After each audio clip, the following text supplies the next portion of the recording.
तो आज आप लोग का जो है पॉलिटी का क्लास है। बहुत लोग परिचय होंगे, है ना, कुछ लोग परिचय में नहीं होंगे। ठीक है, तो ये बताइए कि आप लोग का पॉलिटी क्लास कुछ दिन हुआ था? तो क्लास क्या मतलब जो है जहाँ तक आप लोग को हो गया था उसके बाद से स्टार्ट कर दें या जो है शुरू से स्टार्ट कर दें? हैं? कैसे क्लास स्टार्ट करना है? मतलब स्टार्टिंग से पॉलिटी पढ़ना है या पहले जो पढ़ चुके हैं वहीं से फिर जो है वहाँ जहाँ का कंप्लीट हुआ था पॉलिटी, फिर वहीं से जो है आपका पॉलिटी स्टार्ट कर दें? कहाँ से कर दें? शुरू से? स्टार्टिंग से ही बोला जा रहा है कि जो है कर दिया जाए। हाँ हाँ, मतलब पूछ तो रहे हैं सबसे ही। मतलब स्टार्टिंग कहाँ तक हुआ था पिछले बार जो क्लास हुआ था आप लोग का? अच्छा, राष्ट्रपति तक हुआ था। मतलब उसमें देखें कोई पढ़े हैं तो देखिए, कॉपी नहीं लाए हैं? अच्छा, अगर देखिए सिंपल सा है, अगर क्लियर है, अगर मान लीजिए चलो राष्ट्रपति तक आप लोग का जो है हो गया है ना, यहाँ तक अगर हो गया है तो इसके पहले जो चैप्टर है आपका, देखिए मोटा मोटी चैप्टर क्या है? प्रस्तावना है, जो स्टार्टिंग जो चैप्टर है प्रस्तावना है। ठीक है, उसके अलावा जो है मूल अधिकार है, मूल अधिकार। उसके अलावा जो है आपका जो है राज्य का नीति निर्देशक सिद्धांत है।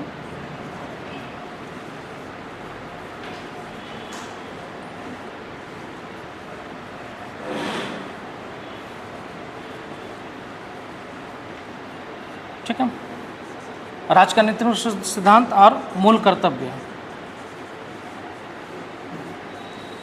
यही जो है आप लोग का 4 जो है चैप्टर है जो आप लोग का अगर पढ़ें तो ये 4 चैप्टर जो है कंप्लीट आपका जो है हो गया होगा। ठीक है, क्योंकि उसके बाद जो है हम लोग का जो है जो टॉपिक है वो है संघ, है ना। उसके बाद जो टॉपिक है वो संघ, और संघ जो है हम लोगों का 3 भाग में, संघ हम लोग का 3 भाग में डिवीजन हो जाता है। ठीक है, 3 भाग में डिवीजन होता है। पहला जो भाग है वो है कार्यपालिका,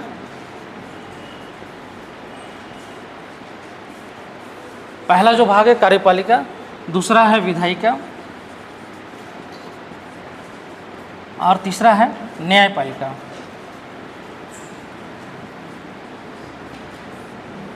यही 3 भाग में डिवीजन हो जाता है। आप लोग जो है कार्यपालिका पढ़े होंगे, है ना, और कार्यपालिका में जो है स्टार्टिंग ही होता है राष्ट्रपति।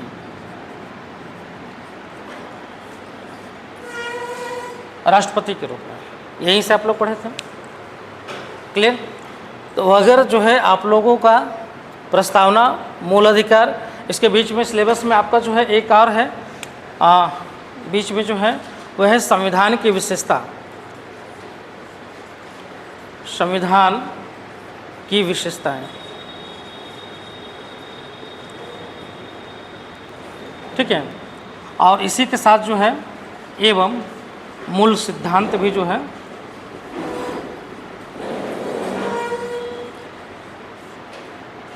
या इसको अपना मूल ढांचे का सिद्धांत भी कर सकते हैं।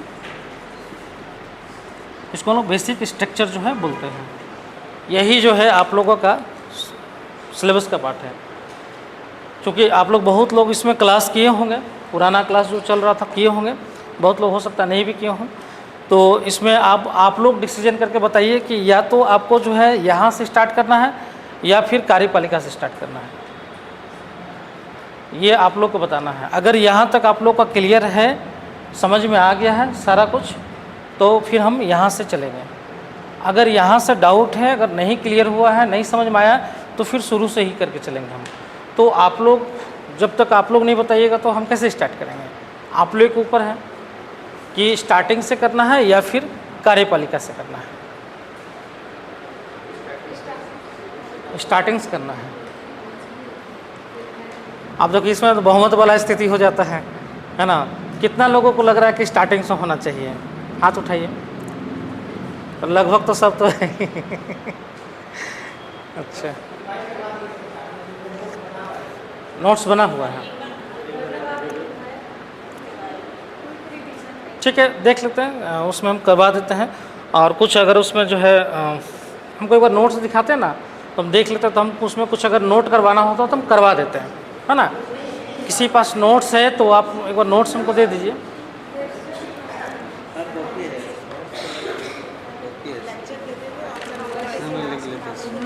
अच्छा, नोट्स लिखा ही नहीं है?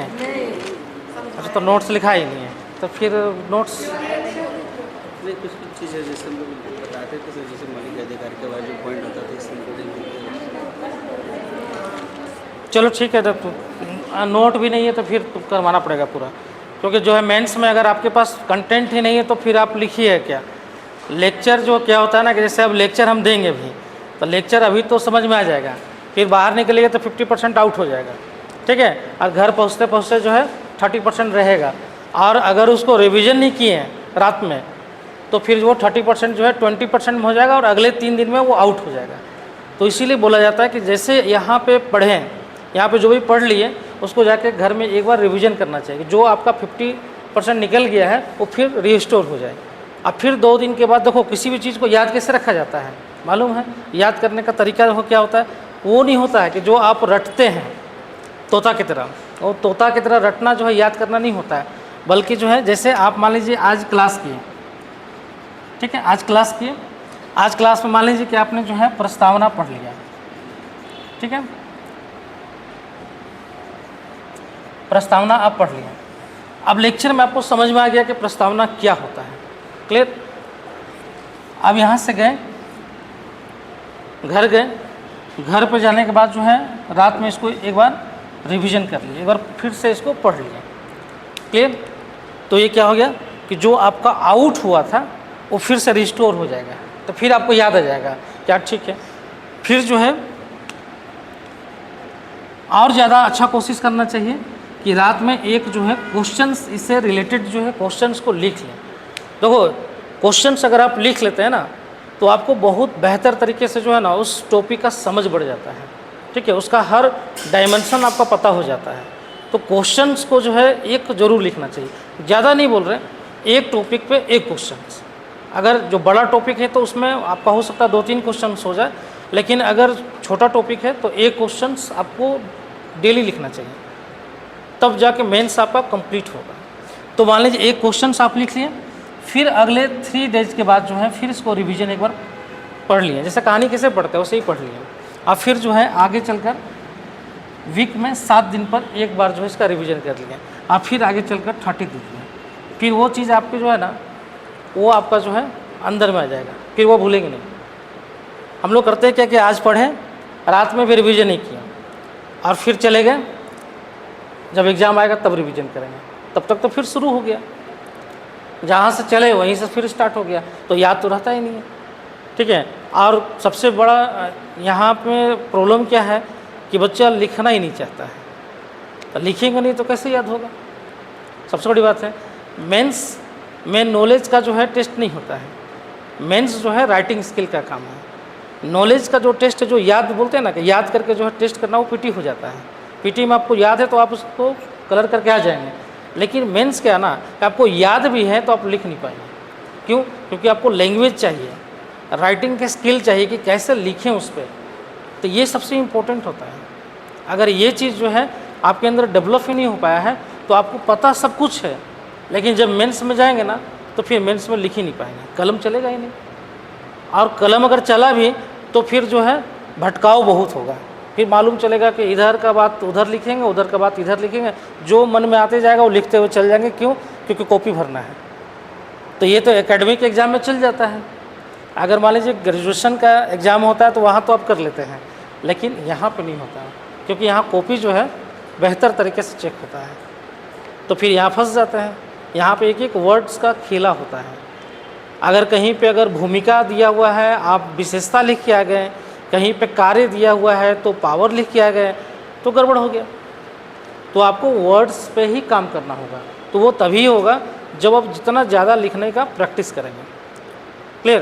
तो जितना ज़्यादा लिखेंगे उतना ज़्यादा जो है आपका क्लियरिटी होना टॉपिक पे हो जाएगा स्टार्ट।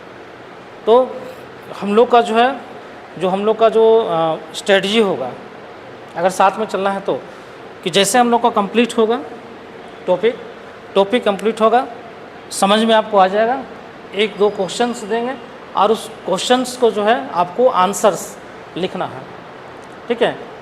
कभी ये मत सोचो कि जो है आंसर्स मेरा अच्छा हो रहा है, ख़राब हो रहा है, उससे कोई मतलब नहीं होना चाहिए। हम लोग एक कहावत हम लोग बोलते हैं कि जिसको आया शर्म उसके फूटे कर्म, ये हम लोग का कहावत चलता है।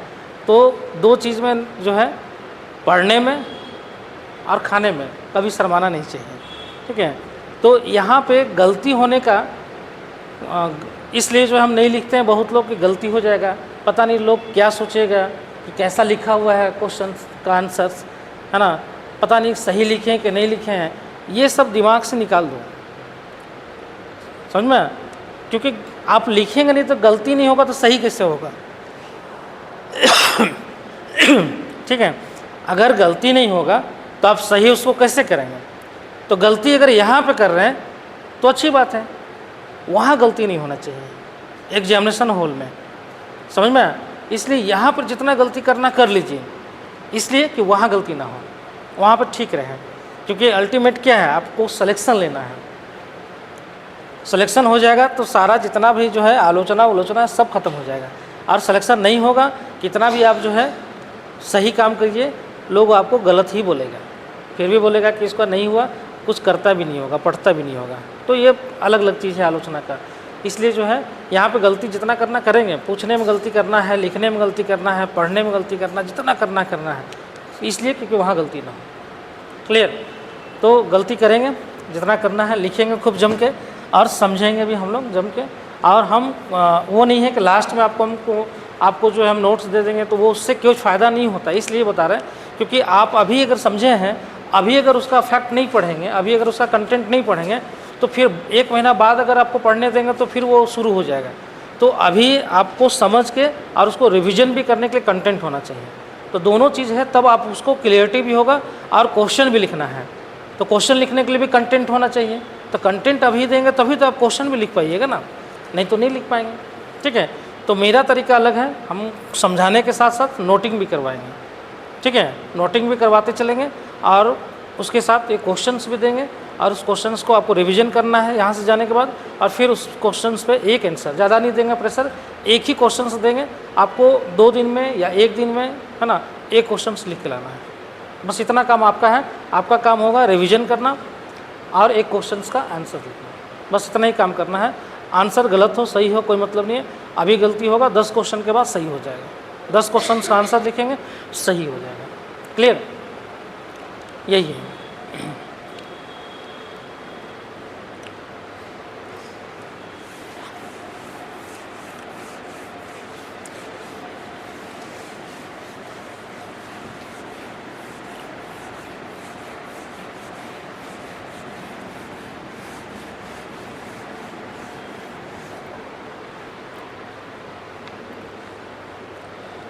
तो पहला हम लोग को टॉपिक है प्रस्तावना।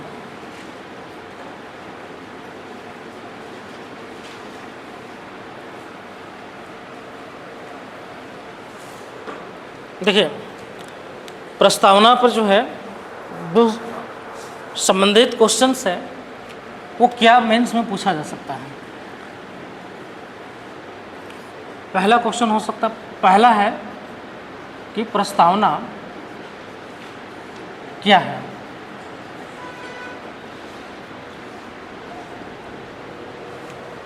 पहला क्वेश्चन पूछा जा सकता है कि प्रस्तावना क्या है। दूसरा क्वेश्चन हो सकता है कि प्रस्तावना में जो है,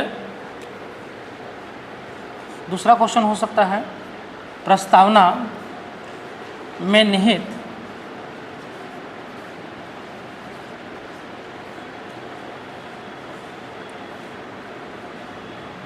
आदर्श एवं दर्शन को बताएं।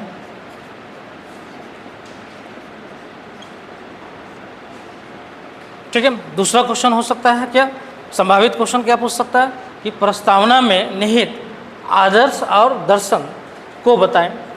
ठीक है। तीसरा क्वेश्चन हो सकता है, तीसरा हो सकता है क्या प्रस्तावना संविधान का भाग है? ठीक है। क्या प्रस्तावना संविधान का भाग है या नहीं है? चौथा क्वेश्चन क्या संभावित हो सकता है, क्या प्रस्तावना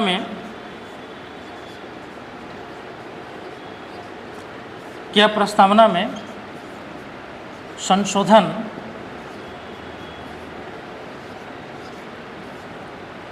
किया जा सकता है?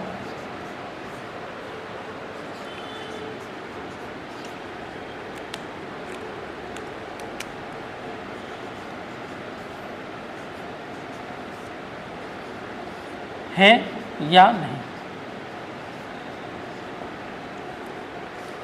ठीक है। और पांचवा क्या संभावित क्वेश्चन बन सकता है,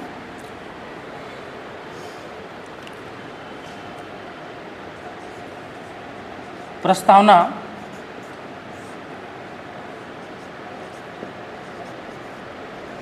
संविधान का सार या निचोड़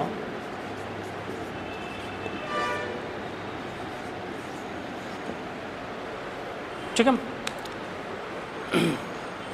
तो ये जो है प्रस्तावना से आपका संबंधित क्वेश्चन बन सकता है। ठीक है, क्लियर। उसके अलावा जो है इसमें जो इसमें प्रस्तावना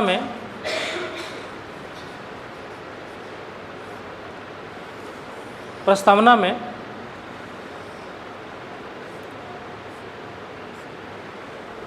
जो तत्व है, एलिमेंट है, उस पर भी क्वेश्चन बन सकता है, जो आपके सिलेबस में स्पेशली दिया हुआ है। हम लोग जो दिया है वही पढ़ेंगे।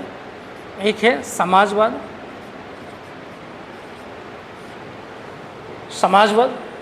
ठीक है। दूसरा है लोकतंत्र और तीसरा है पंथ निरपेक्ष। है तो बहुत सारा वर्ड्स, लेकिन 3 वर्ड हमारा जो है सिलेबस में हाईलाइट किया हुआ है। ठीक है। तो क्वेश्चंस जो है प्रस्तावना में समाजवाद को जोड़ के पूछ सकता है।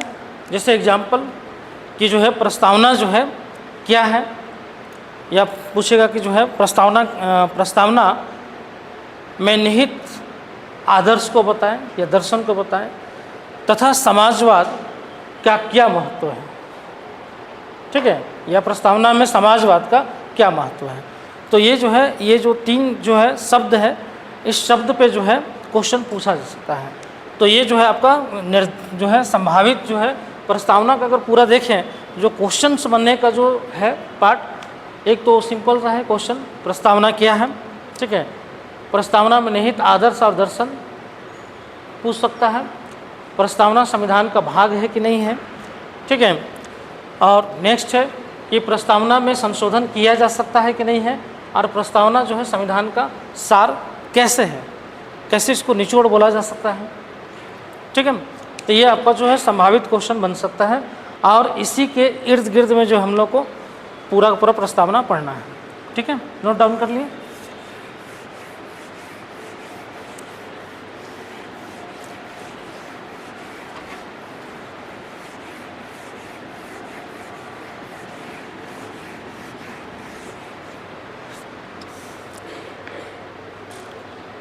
अब हम लोग आते हैं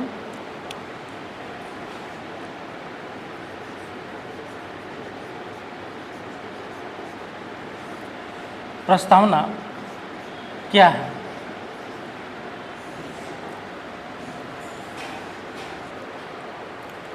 ठीक है, तो पहला पार्ट में आते हैं प्रस्तावना क्या है। तो प्रस्तावना क्या है, प्रस्तावना से क्या समझते हैं, इसको हम लोग इंग्लिश में प्रेम्बल भी बोलते हैं। है ना। प्रस्तावना भी बोला जाता है हिंदी में, उद्देशिका भी बोला जाता है ना। कहीं के उद्देशिका भी मिलता है, कहीं के प्रस्तावना भी मिलता है, ठीक है। तो प्रस्तावना क्या है?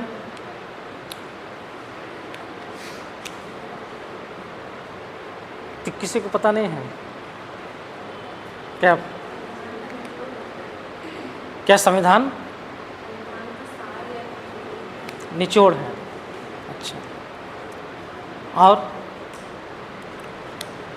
संविधान का सार और निचोड़ है, और क्या है? संविधान का कुंजी है। अच्छा, कैसे कुंजी है? सिलेबस की तरह है, मान के चलो पूरा डिटेल प्रस्तावना में जितना संविधान है ना, तो मतलब एक टॉपिक पता है ना कि हाँ कि संविधान में ये होना चाहिए, इसी में पहले से ही दिया है। अच्छा, ठीक है।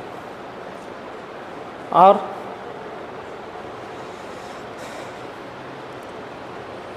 नहीं मालूम है? ठीक। देखो, इसको 2-3 तरीके से जो है हम लोग जो है यूज करते हैं कि जो है प्रस्तावना को कई तरीके से जो है लोग इसका जो है व्याख्या करते हैं। पहला जो व्याख्या है ये आता है कि प्रस्तावना क्या है? बोला जाता है कि संविधान का जो है निचोड़ है या सार है। निचोड़ समझते हैं? बोला जाता है ना कि मतलब जैसे हम लोग कभी कंक्लूजन देखें ना, क्वेश्चंस का कंक्लूजन, कि पूरा जो क्वेश्चंस का जो आंसर्स आप लिखते हैं, आंसर जो लिखते हैं आप उसको कंक्लूड करते हैं। मतलब जो आपने लिखा है उसको कंक्लूड करके आप बता देते हैं, है ना, निष्कर्ष, ठीक है। उसी तरीके का जो है प्रस्तावना है।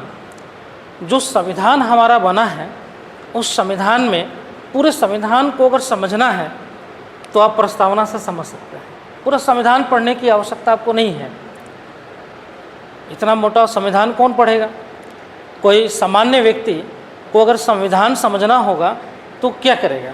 पूरा संविधान पढ़े, क्या क्या प्रोसेस दिया हुआ है, या फिर जो है आप प्रस्तावना छोटा सा जो है इसका एक सार है, एक जो है पार्ट है, आप इसको पढ़ लीजिएगा तो पूरा संविधान आपको समझ में आ जाएगा कि हमारा संविधान में जो है क्या चीज़ें दिया हुआ है। क्लियर? तो प्रस्तावना जो है संविधान को जो है संविधान का पूरा संविधान का सार या निचोड़ है, ठीक है। कैसे निचोड़ है? तो निचोड़ हम लोग देखते हैं कि प्रस्तावना जो है हम लोग बोले कि जो है ये सार है, ठीक है, या निचोड़ है। कभी आप लोग देखे हैं बुक्स पढ़ते हैं ना, बुक्स में आप पूरा बुक्स पढ़ेंगे, अगर बुक्स का जो है शुरुआत का जो पेज होता है जिसको हम लोग बोलते हैं इंडेक्स, शुरुआत का जो पेज होता है बुक्स का उसमें इंडेक्स होता है ना, और उसमें दिया रहता है। कभी आप लक्ष्मीकांत आपके पास होगा तो आप इंडेक्स देखिएगा तो वहाँ पे इंडेक्स में आपको दिया रहेगा कि जो है यहाँ पे प्रस्तावना, यहाँ पे मूल अधिकार, यहाँ पे नागरिकता, यहाँ पे मूल अधिकार, यहाँ पे जो है राज्य का नीति अनुच्छेद सिद्धांत, ये क्या होता है? ये इंडेक्स दिया हो रहता है। पूरा बुक आप नहीं पढ़ेंगे लेकिन इंडेक्स देखेंगे तो समझ में आ जाएगा कि बुक में क्या क्या होगा, टॉपिक आ जाता है ना। उसी तरीके से जो है प्रस्तावना है। तो ये क्या हो गया? इंडेक्स जो हो गया ये क्या हो गया? सार हो गया। मतलब अगर प्रस्तावना हम पढ़ लेंगे तो संविधान के अंदर में क्या क्या चीज़ें हैं वो आपको समझ में आ जाएगा, ठीक है। दूसरा बोला जाता है कि जो है आदर्श है, और तीसरा दर्शन है,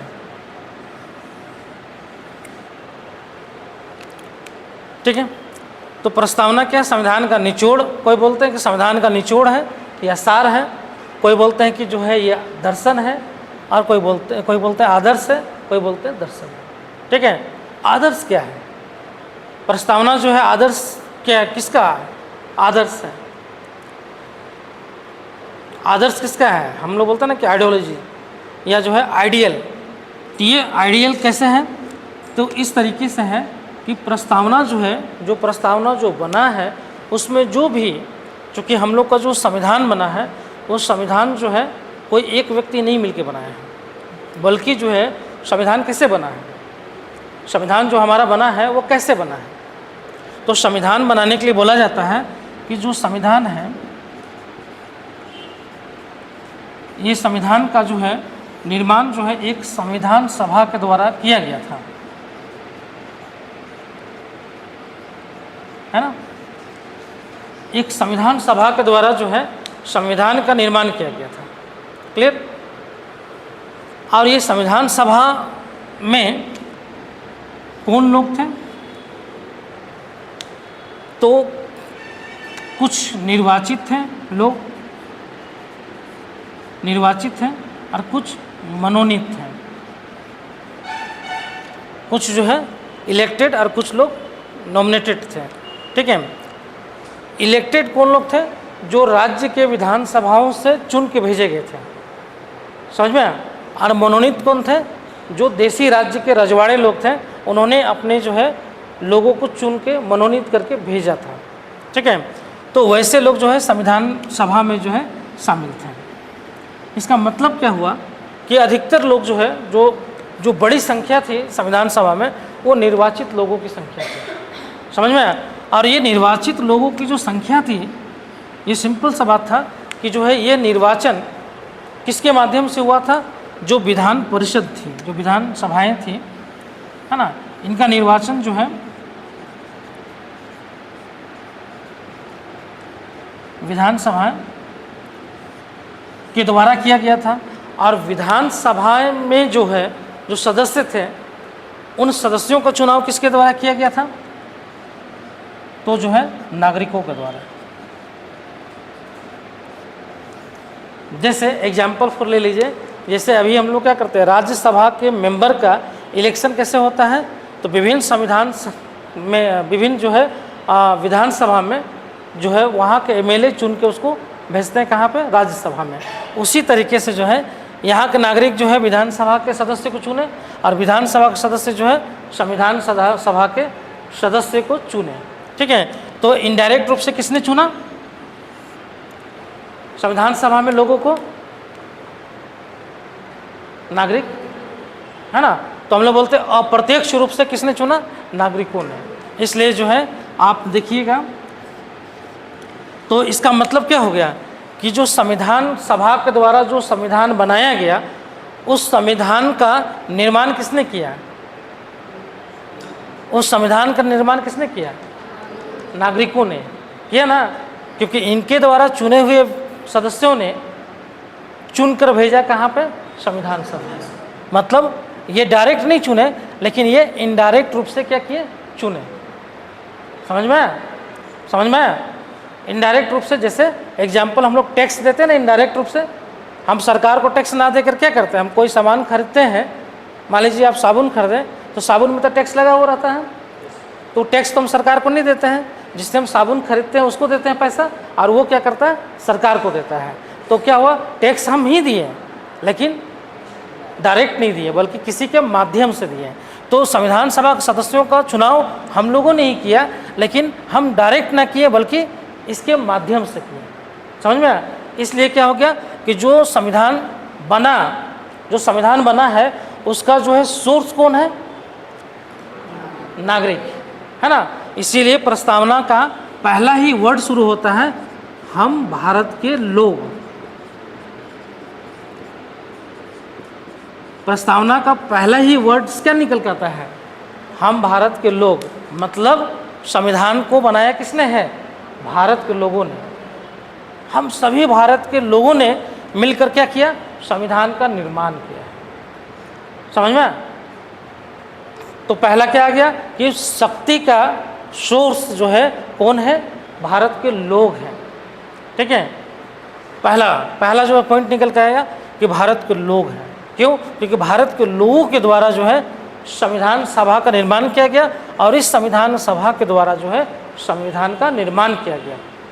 इस संविधान सभा के द्वारा संविधान का निर्माण हुआ, और उस संविधान के द्वारा पूरे देश का शासन व्यवस्था जो है बनाया गया। ठीक है। तो ये हो गया सोर्सेस, जो है नागरिक हो गया, और जो है संविधान बना किसके द्वारा? संविधान सभा के द्वारा। अब संविधान सभा, ये यहाँ तक क्लियर हो गया। अब संविधान सभा के द्वारा जो बनाया गया संविधान, तो संविधान सभा में वैसे लोग थे जिन्होंने स्वतंत्रता आंदोलन में भाग लिया था। समझ में? संविधान सभा में वैसे लोगों की संख्या अधिक थी जिन्होंने स्वतंत्रता आंदोलन में भाग लिया था, क्योंकि हमारा देश तो गुलाम था, है ना। क्योंकि हम लोग जो है मानते हैं कि 1757 से लेकर 1947 तक हमारा देश क्या रहा, गुलाम रहा। क्योंकि 1757 में अंग्रेज़ों ने पहला युद्ध जीता था बंगाल में, है ना, प्लासी का युद्ध, और उसके साथ जो है उनका भारत पे जो है कब्जा होना स्टार्ट हो गया। क्लियर। तो 200 साल तक हम गुलाम रहे, और 200 सालों में जब गुलाम हम रहे तो हमारी जितने भी अधिकार थे, जितना भी दायित्व था, सारे छीन लिए गए। हमारे ऊपर जो है तरह तरह के शोषण किए गए, तरह तरह के अत्याचार किए गए, तरह तरह के जो हमारे अधिकारों से वंचित रखा गया, चाहे वो धार्मिक आज़ादी का हो, या जो है अभिव्यक्ति की आज़ादी का हो, या कहीं आने जाने की आज़ादी का हो, हर तरह से हमारे ऊपर जो है पाबंदी लगा दिया गया था।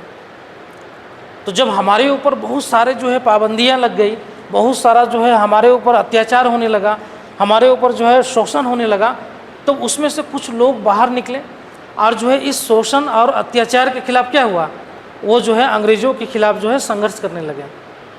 तो जब वो संघर्ष कर रहे थे, जब स्ट्रगल कर रहे थे, तब उनके दिमाग में तो था ना कि नागरिकों को क्या चाहिए। उनके दिमाग में था कि नागरिकों को क्या चाहिए, क्या नागरिकों की आवश्यकता थी जो अंग्रेज़ों ने छीन ली थी। हम राज्य का कैसे निर्माण करेंगे कि जो है जिस तरीके से अंग्रेज़ों ने जो है 200 साल तक नागरिकों के ऊपर शोषण किया, अत्याचार किया, वो अत्याचार आगे भविष्य में ना हो, इस तरीके का राज्य का निर्माण करना था।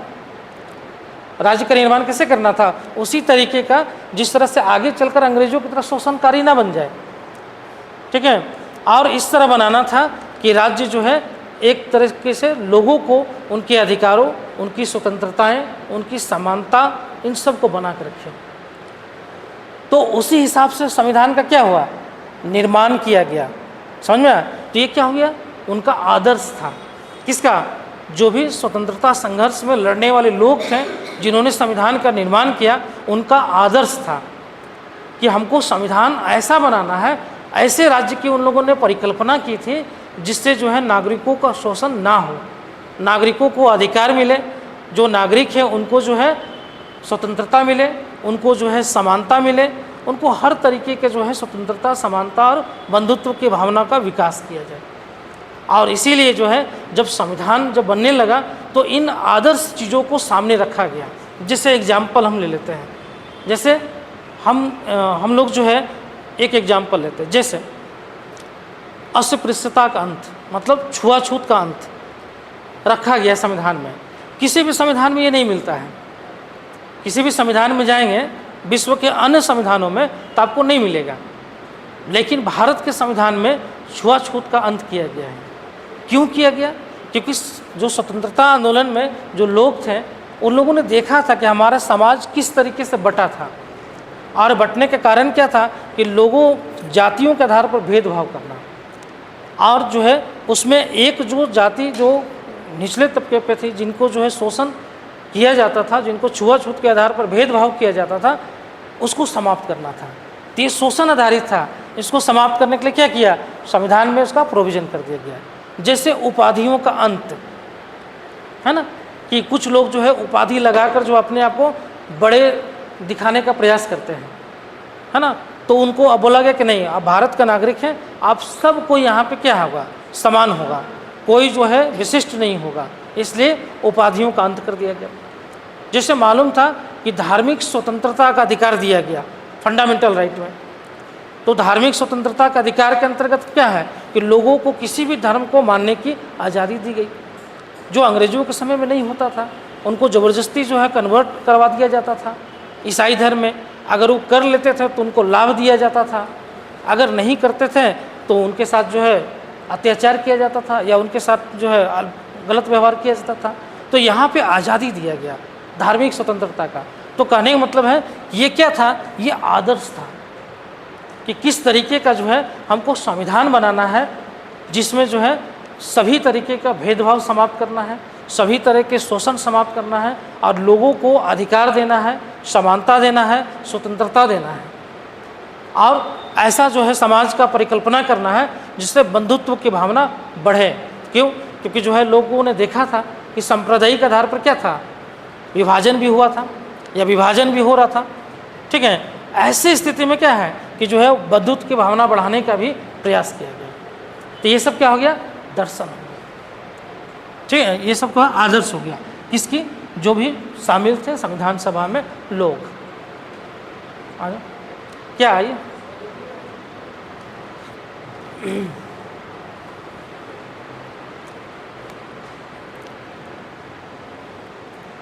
ठीक है, यहाँ तक क्लियर हो गया सबको?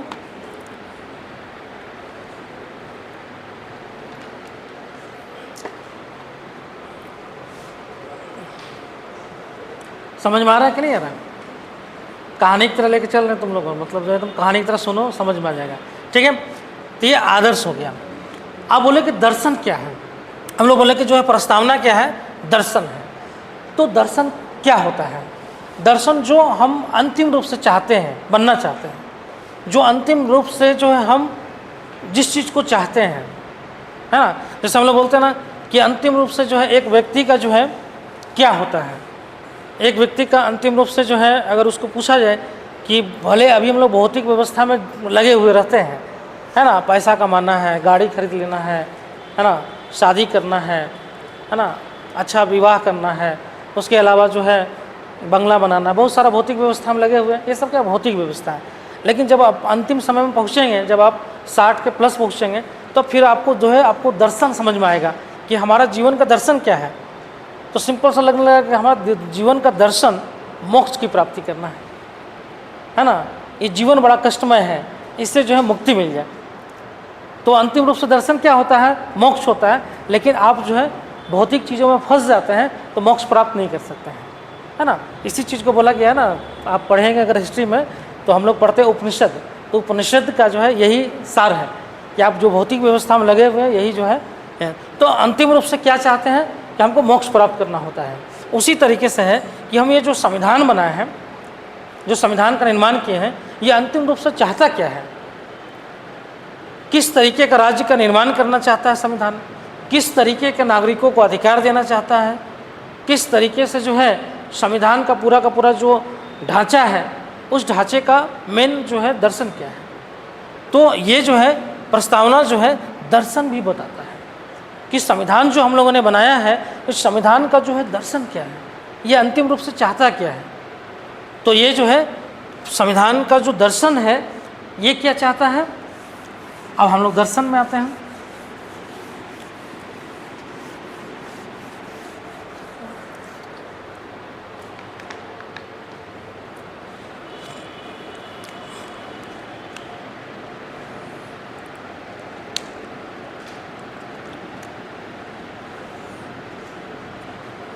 ठीक है, दर्शन, पहला दर्शन क्या है कि संविधान का दर्शन क्या है।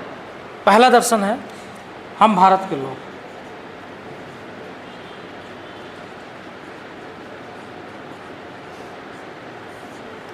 मतलब संविधान का दर्शन है कि भाई भले संविधान जो है सर्वोच्च है, लेकिन जो शक्ति का सोर्स है, स्रोत है, वो कौन है? भारत के लोग हैं।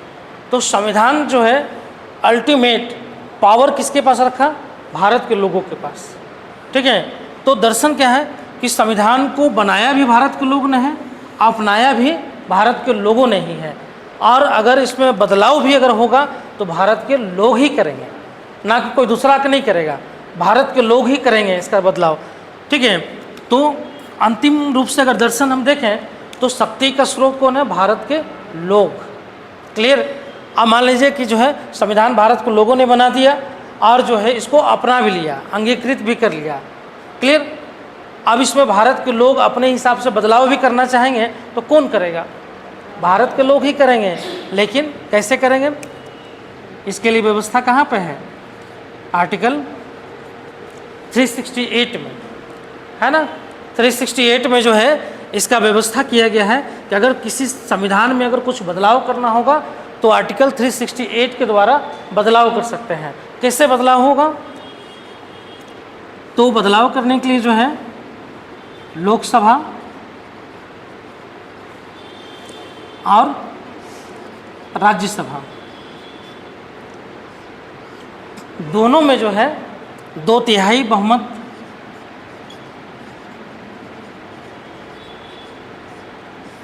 दो तिहाई बहुमत से अगर पास कर देते हैं किसी भी संविधान संशोधन बिल को तो बदलाव कर सकते हैं, है ना।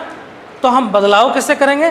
2/3 बहुमत से पास करने के लिए। लेकिन उसमें कुछ ऐसा भी विधेयक है जिसमें 2/3 बहुमत के साथ साथ कुछ राज्यों के 50% राज्यों के विधानसभा का भी समर्थन चाहिए। कुछ बिल है, हम बाद में बताएंगे, अभी नहीं जाएंगे।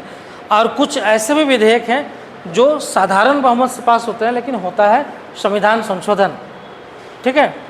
तो वो हम बाद में बताएंगे आप लोगों को क्या होता है, ठीक है। तो हम लोग बदलाव अगर कर सकते हैं कैसे? लोकसभा और राज्यसभा के द्वारा। और लोकसभा और राज्यसभा में बदलाव करने वाले लोग कौन हैं? जो वहाँ के सदस्य हैं, है ना, जो सदस्य हैं।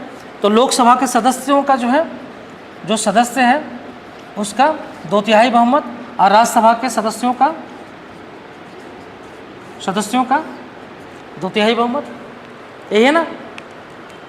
तो ये दोनों जो है बदलाव कर सकते हैं। और इन सदस्यों का चुनाव कैसे होता है? भारत के लोगों के द्वारा, है ना। ये तो डायरेक्ट होते हैं भारत के लोग के द्वारा। लोकसभा के सदस्यों को जो है चुनाव हम लोग डायरेक्ट करते हैं, और राज्यसभा के सदस्यों का चुनाव हम लोग इनडायरेक्ट रूप से करते हैं। लेकिन करते हैं भारत के लोग ही, है ना। कौन करता है? भारत के लोग ही। तो संविधान बनाया किसने? भारत के लोग ही। और बदलाव कौन करेगा? भारत के लोग ही। समझ में आया? तो दर्शन समझ में आया? ये अंतिम रूप से जो है पावर जो है उसका स्रोत कौन है? भारत के लोग। क्लियर?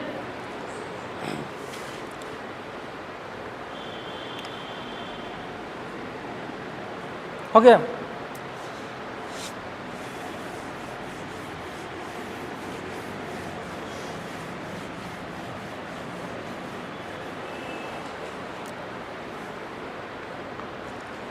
अब दूसरा दर्शन देखें कि हम जो है राज्य बनाना चाहते हैं। हम जो है राज्य बनाना चाहते हैं। कैसा राज्य का हम निर्माण करना चाहते हैं? कैसा हम राज्य का निर्माण करना चाहते हैं? दूसरा दर्शन, एक पहला दर्शन हो गया कि भाई शक्ति का स्रोत कौन है? तो भारत के लोग हैं। अब दूसरा है कि हम राज्य जो है, क्योंकि भारत को जो है हम लोग जो है राज्य बनाना चाहते हैं, राज्य के रूप में या देश के रूप में, राष्ट्र के रूप में। तो हम जो राष्ट्र है या राज्य है उसको हम लोग किस प्रकार, कैसा राज्य बनाएं? दूसरा दर्शन क्या है कि राज्य का निर्माण किस तरीके से किया जाए। तो राज्य का निर्माण का दर्शन क्या है? पहला हम लोग जो है देखें कि जो है संप्रभु राज्य या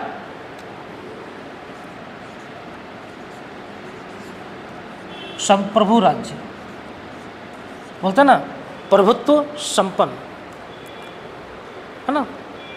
तो हम लोग जो है संप्रभु राज्य का मतलब क्या होता है? तो दूसरा दर्शन है कि हम राज्य का निर्माण कैसे करेंगे? तो संप्रभु राष्ट्र के रूप में। संप्रभुता मतलब बोलते हैं सॉवरेटी जो है हमारे देश में होना चाहिए। मतलब है कि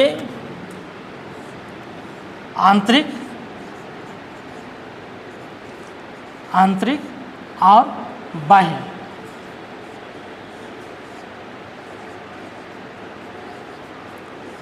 दबाव के बिना निर्णय करना।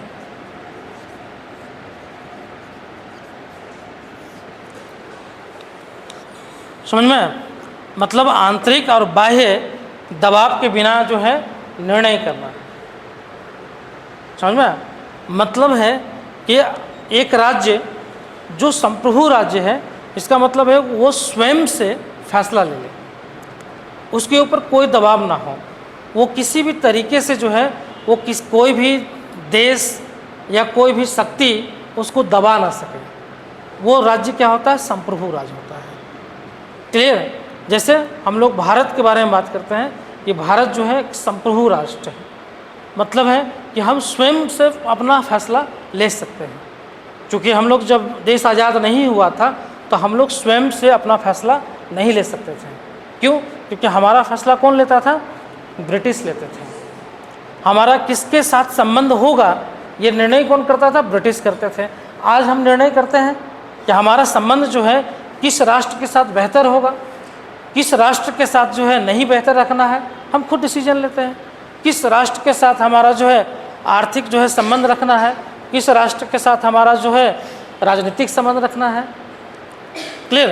तो हम खुद से जो है क्या है? स्वतंत्र हैं, बाह्य रूप से भी और आंतरिक रूप से भी। देश के अंदर भी हम स्वतंत्र हैं निर्णय लेने के लिए और देश के बाहर भी स्वतंत्र हैं निर्णय लेने के लिए। जैसे एग्जाम्पल ले लो, हाल फिलहाल का एग्जाम्पल, जैसे अभी जो है आपका युद्ध चल रहा था। अभी युद्ध चल रहा था किसके बीच?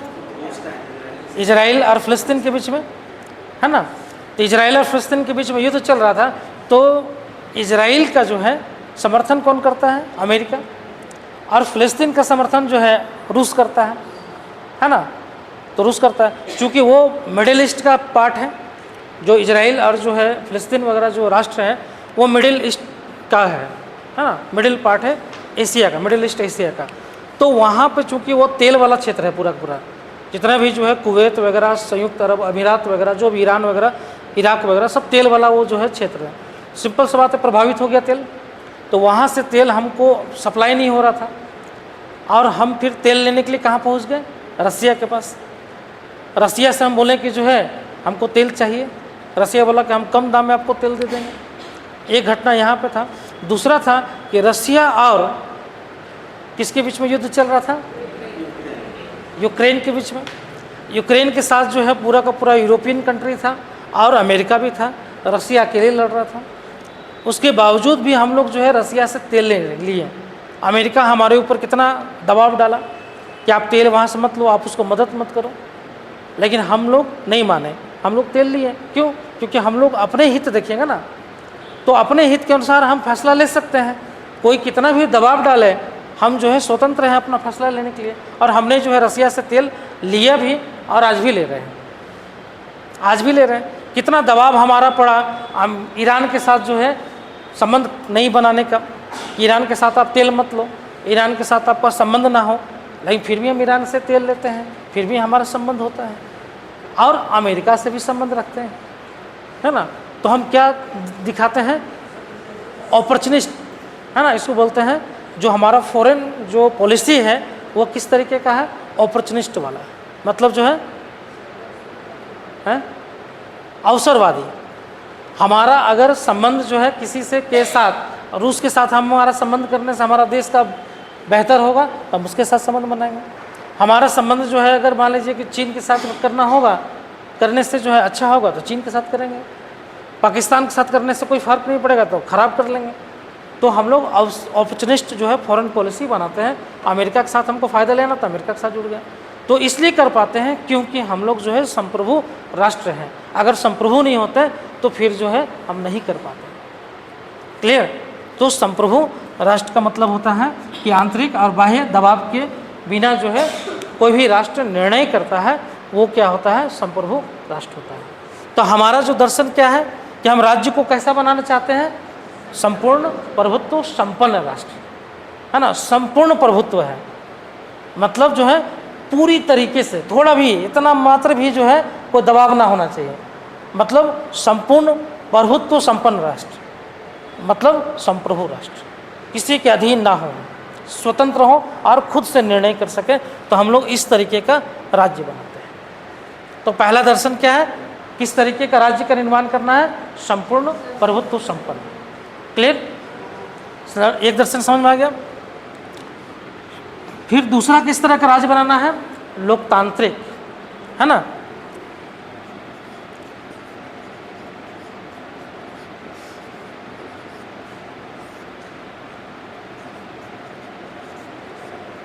ठीक है।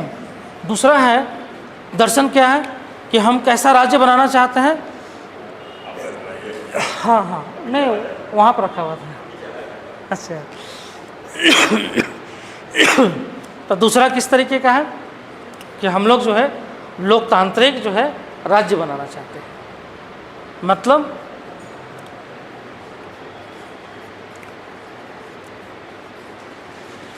लोकतंत्र, है ना, लोकतंत्र। लोकतंत्र का मीनिंग क्या होता है?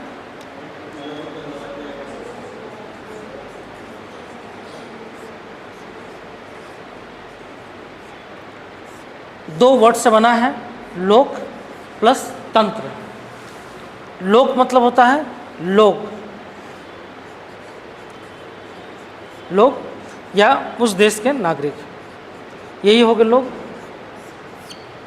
है ना। तो यही हो गया आपके लोग।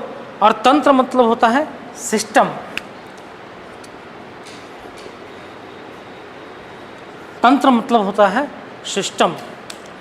सिस्टम किस तरीके का? तो लोगों का सिस्टम, लोगों का तंत्र। समझ में आया? मतलब है कि जो है, जो राज्य का व्यवस्था होगा या तंत्र होगा, व्यवस्था या तंत्र, ये किस तरीके का होगा?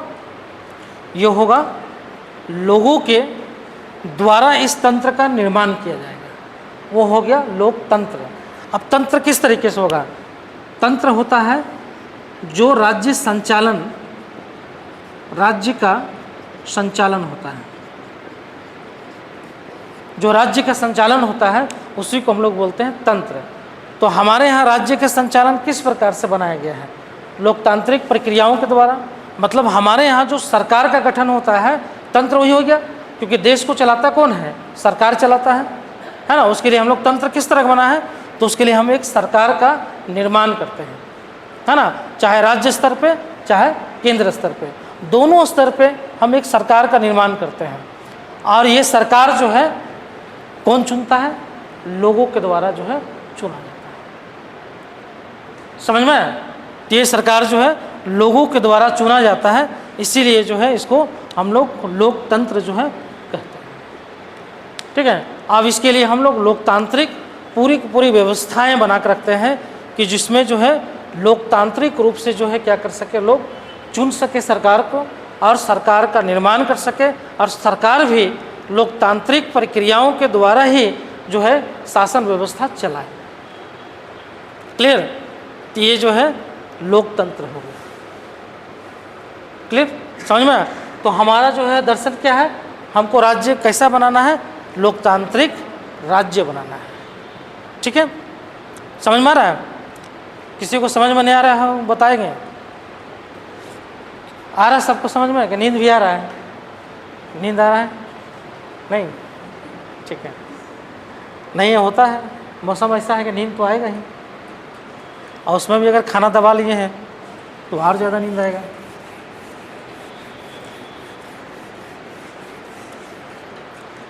दूसरा दर्शन क्या है?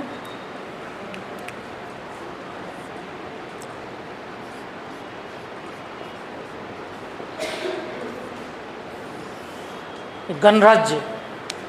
ठीक है, दूसरा क्या है? गणराज्य। गणराज्य, ठीक है। मतलब हम लोगों ने बोला कि हमारा राज्य कैसा होना चाहिए? तो लोकतांत्रिक गणराज्य होना चाहिए। मतलब इसको बोलते हैं डेमोक्रेटिक रिपब्लिक, है ना। तो हम लोग पासपोर्ट वगैरह किसी के पास है, उसमें देखिएगा लिखा रहेगा, उसमें लिखा हुआ रहता है ना, रिपब्लिक ऑफ इंडिया, है ना। तो रिपब्लिक, रिपब्लिक समझते हैं? रिपब्लिक जैसे हम लोग बोलते हैं कि लोकतंत्र, कोई ज़रूरी नहीं है कि लोकतंत्र जो है हो और गणराज्य भी हो, ये कोई ज़रूरी नहीं है। हो सकता है कि लोकतंत्र होगा लेकिन गणराज्य नहीं होगा, और हो सकता है कि गणराज्य भी हो और लोकतंत्र भी हो। ठीक है, तो हम लोग किस तरीके का राज्य बना है? लोकतांत्रिक और गणराज्य। गणराज्य का मतलब होता है कि जो है गणराज्य हम वैसे राष्ट्र को बोलते हैं जिसका राष्ट्रीय अध्यक्ष जो होता है, अध्यक्ष जो होता है वो निर्वाचन के द्वारा जो है चुना जाए।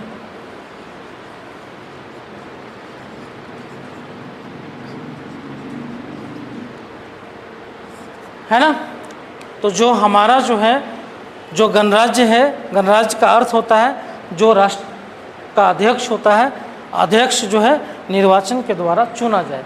जिस देश का राष्ट्रीय अध्यक्ष जो है निर्वाचन के द्वारा जो है चुना जाता है उस देश को गणराज्य कहते हैं। और जिस देश का जो है राष्ट्रीय अध्यक्ष जो है निर्वाचन के द्वारा ना चुना जाए, वंशानुगत चुना जाए या वंशानुगत जो है राष्ट्रीय अध्यक्ष बन जाए, वो गणराज्य नहीं होता है। तो लोकतंत्र तो हो सकता है लेकिन गणराज्य नहीं हो सकता है। जैसे ब्रिटेन, क्योंकि ब्रिटेन ही हमको जो है लोकतंत्र सिखाया, क्योंकि लोकतांत्रिक व्यवस्थाओं का जो है प्रचलन कौन किया? ब्रिटेन ने ही किया हमारे यहाँ। लेकिन हम लोगों ने कैसा राष्ट्र बनाया? गणराज्य का। मतलब हम लोगों का जो है जो राष्ट्राध्यक्ष कौन है? भारत का राष्ट्र का अध्यक्ष कौन है? राष्ट्रपति, है ना। तो हमारा जो राष्ट्रपति है ये क्या है? ये राष्ट्र के प्रथम नागरिक हैं और राष्ट्र के अध्यक्ष भी हैं। सबसे सुपर जो है पावरफुल मैन जो है राष्ट्रपति। क्लियर? तो राष्ट्रपति का जो है हम लोग कैसे चुनते हैं? राष्ट्रपति को कैसे चुनते हैं? निर्वाचन के माध्यम से चुनते हैं ना। राष्ट्रपति का निर्वाचन होता है, पता ना, इलेक्शन होता है ना राष्ट्रपति का, है इलेक्शन होता है, ठीक है।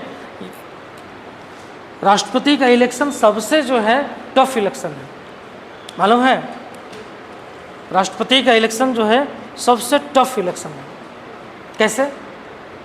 अभी आप लोग चुनाव चल रहा है, अभी चुनाव में मान लीजिए कि आपका रांची लोकसभा क्षेत्र से मान लीजिए ए खड़ा है, बी खड़ा है, सी खड़ा है, डी खड़ा है। मान लीजिए 4 कैंडिडेट है तो बहुत सारा, लेकिन 4 हम मान के चलते हैं। 4 कैंडिडेट जो है खड़ा है, ठीक है। अब मान लीजिए कि रांची का जो है जनसंख्या मान लीजिए 10 लाख है, 10 लाख है, ठीक है। 10 लाख में से ए को जो है 1.5 लाख वोट मिला, ठीक है। बी को जो है 1,20,000 वोट मिला, सी को 1 लाख मिला और डी को जो है 50,000 मिला। कौन जीतेगा? ए जीत जाएगा, जीतेगा ना। क्यों? क्योंकि इसको सबसे अधिक वोट मिला। क्लियर? अगर इसमें ये भी समझ लो कि अगर इसको भी 1.5 आ गया और इसको भी 1.5 + 1 आ गया, मतलब जो है 1,50,000 एक वोट आ जाता है और इसको 1,50,000 वोट आ जाता है, तो भी जीत किसका होगा? इसको होगा। क्यों? क्योंकि 1 वोट से वो जीत जाएगा। यहाँ तो 50 वोट, 3 वोट, 2 वोट से जीत जाता है, समझ में आया? जीत जाता है ना। तो जीत गया तो इसको हो गया। लेकिन ये क्या बहुत इजी है। अगर मान लीजिए कि जो है अगर 50,000 लोग ही वोट करता है, अब 5 लाख में 10 लाख में 50,000 वोट किया और 50,000 में जो है इसको 10,000 आ गया और सबसे ज़्यादा 10,000 है तो जीत गया। ये बहुत इजी है, जिसको ज़्यादा वोट आता है वो जीत जाता है इलेक्शन प्रक्रिया में। लेकिन राष्ट्रपति के इलेक्शन में ऐसा नहीं होता है। राष्ट्रपति के इलेक्शन में किसी भी कैंडिडेट को अगर 10 लाख जो है वोट करने वाले लोग हैं, 10 लाख, तो 10 लाख लोगों में से इनको जो है 5 लाख 1 वोट लाना पड़ेगा, तभी ये जीतेंगे। 5 लाख 1 वोट लाना ही पड़ेगा। अगर नहीं लेके आते हैं तब तक ये जीतेंगे ही नहीं, समझ में? ऐसा नहीं है कि 10,000 वोट लेके आकर जीत गया राष्ट्रपति, नहीं, यहाँ पे इनको इतना वोट लाना होगा, है नहीं, मतलब पार्टी नहीं, वहाँ कैंडिडेट खड़ा होता है राष्ट्रपति में। अगर किसी कैंडिडेट को वोट नहीं मिला, मान लीजिए 4 कैंडिडेट वहाँ भी हैं, 1 2 3 4 कैंडिडेट खड़े हुए राष्ट्रपति के चुनाव में,